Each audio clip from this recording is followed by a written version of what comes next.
warahmatullahi wabarakatuh. Perkenalkan, nama saya Nur Nabila dengan NIM 211360022. Saya akan sedikit membahas tentang lahjah Arab di dalam Al-Quran. Membahas tentang Al-Quran adalah mukjizat yang diturunkan kepada Nabi Muhammad SAW melalui malaikat Jibril. Nah, dengan tegas Allah menyatakan bahwasanya Al-Quran ketika diturunkan menggunakan format berbahasa Arab, bahasa Arab yang lebih fasih dan lebih tinggi. Hal yang menarik dari Al-Quran yaitu Al-Quran tetap menjaga dan melestarikan dialek atau bahasa pribumi yang sudah jauh lebih berkembang sebelum Al-Quran itu diturunkan. Artinya, ketika Al-Quran diturunkan, masyarakat Arab sebelumnya sudah menggunakan bahasa Arab untuk kesehariannya masing-masing. Dalam melestarikan dan pemeliharaan dialek-dialek Arab, Al-Quran menempuh dua jalur. Jalur yang pertama yaitu jalur penyebaran bahasa dan dialek. Yang dimaksud dengan jalur penyebaran bahasa yaitu selama pertumbuhan bahasa Arab yang menyebar ke berbagai kota, Al-Quran yang diturunkan dengan menggunakan bahasa Arab mempermudah untuk bisa dipahami dan dipelajari. Dan yang dimaksud dengan jalur yang kedua yaitu jalur penjagaan, yang mana Al-Quran ini diturunkan dengan format berbahasa Arab, memiliki atau memberikan kekuatan atau potensi yang bisa mencegah dan menolak bahasa-bahasa yang bisa merusak bahasa pribumi itu sendiri. Dari sinilah muncul perluasan makna yang semakin luas.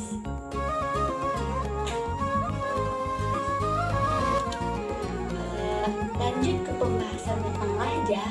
Lahjah yaitu dialek-dialek yang mana identik dengan kabilah-kabilah.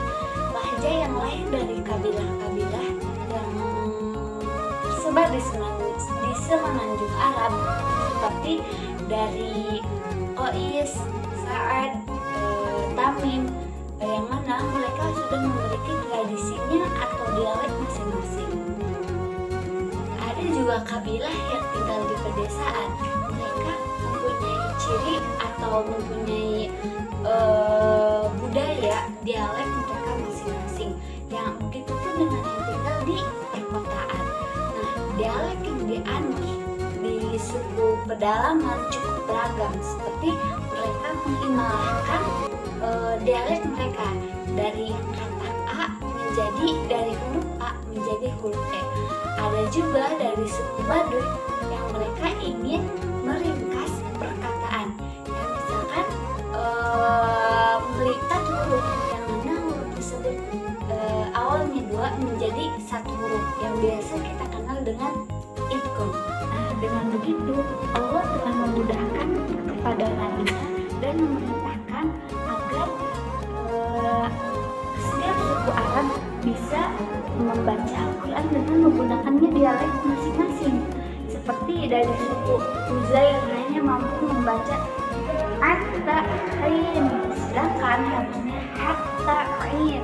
Adapun dari suku Tamim, dari suku As'ad mereka membaca ti'lamuna, tiswaduna, wa alamgi ahadu ilaikum. Nah, adapun dari suku Tamim yang mana mereka menguatkan hamzah ketika dibaca, sedangkan dari suku Quraisy mereka melemahkan hamzah ketika dibaca. Ada juga yang memperluas cakupan bahasanya, seperti dalam surah Yasin yang berbunyi kanat illa sayhatan wahidatan, tidak ada siksaan atas mereka melainkan satu teriakan suara saja. Nah, ada juga yang membacanya kanat illa zakiyatan wahidatan, yang mana maknanya sama, yaitu tidak ada siksaan atas mereka melainkan satu teriakan suara saja. Nah, bacaan kedua tersebut benar. Bisa kita bayangkan bagaimana Nabi Muhammad SAW mensosialkan Al-Quran kepada masyarakat pada saat itu, yang mana mereka memiliki dialek atau ragam dialeknya masing-masing.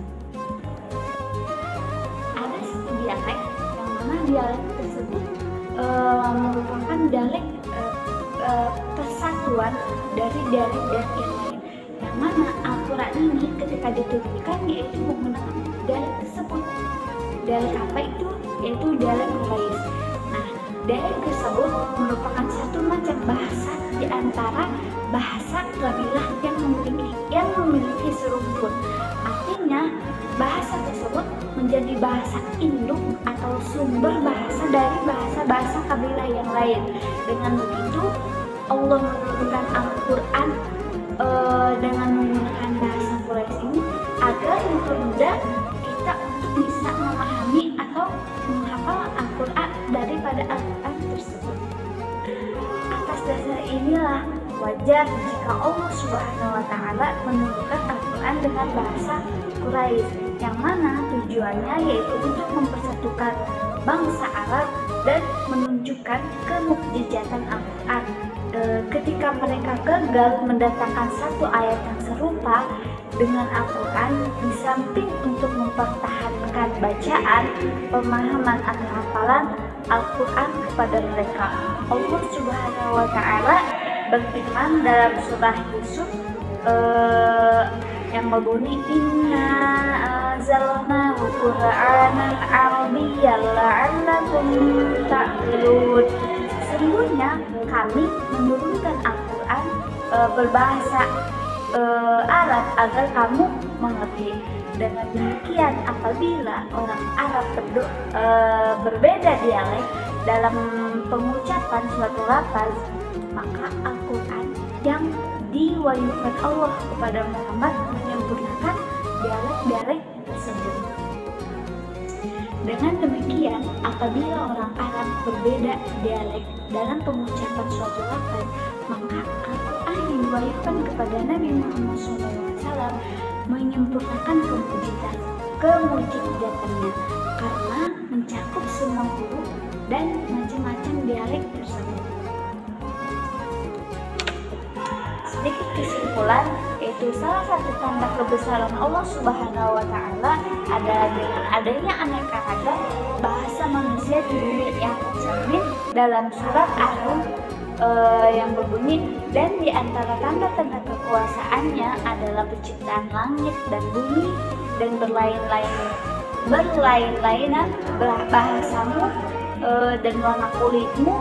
Sesungguhnya pada yang demikian terdapat tanda-tanda bagi orang-orang yang mengetahui.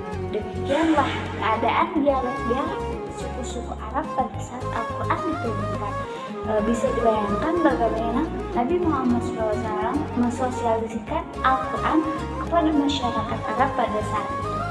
Bukan itu saja, umat Nabi Muhammad SAW terdiri dari berbagai macam kalangan dan status sosial yang beragam. Ada orang awam yang tidak bisa membaca dan menulis, disebut dengan ummi. Ada orang tua yang tidak cakap lagi, mengucapkan kata-kata dengan tegas dan jelas. Ada juga anak kecil dan lain sebagainya. Dialek Quraisy merupakan suatu macam bahasa di antara dialek-dialek lainnya yang memiliki peran penting bagi bahasa-bahasa yang lain yang serumpun. Karena apa? Karena dialek Quraisy ini merupakan bahasa induk, sumber, dan penerang, yang mana bisa dikatakan dengan bahasa pemersatu. Bahasa Al-Quran bukanlah salah satu bahasa atau dialek Arab, karena penyebutan bahasa Arabi mengandung makna bahwa Al-Quran ini diturunkan dalam bahasa yang mencakup semua dialek Arab. Faktanya, bahasa Al-Quran telah melampaui batas pembentukan dan pengembangan bahasa Arab itu sendiri. Al-Quran menyebut bahasa lisan Arabi dan lisan Arabi mubin. Penyebutan lisan merupakan pengganti lughah karena bahasa Al-Quran bukanlah salah satu dialek Arab, melainkan bahasa seluruh bangsa Arab dengan berbagai dialeknya. Persoalan mengenai peran bahasa Quraisy dalam Al-Quran. Baik, mungkin itu saja yang bisa sedikit saya sampaikan dalam pembahasan lahjah Arab di dalam Al-Quran, yang mana dialek atau lahjah Arab ini memiliki peran penting di dalam Al-Quran. Kurang dan lebihnya mohon maaf apabila ada kekurangan. Wassalamualaikum warahmatullahi wabarakatuh.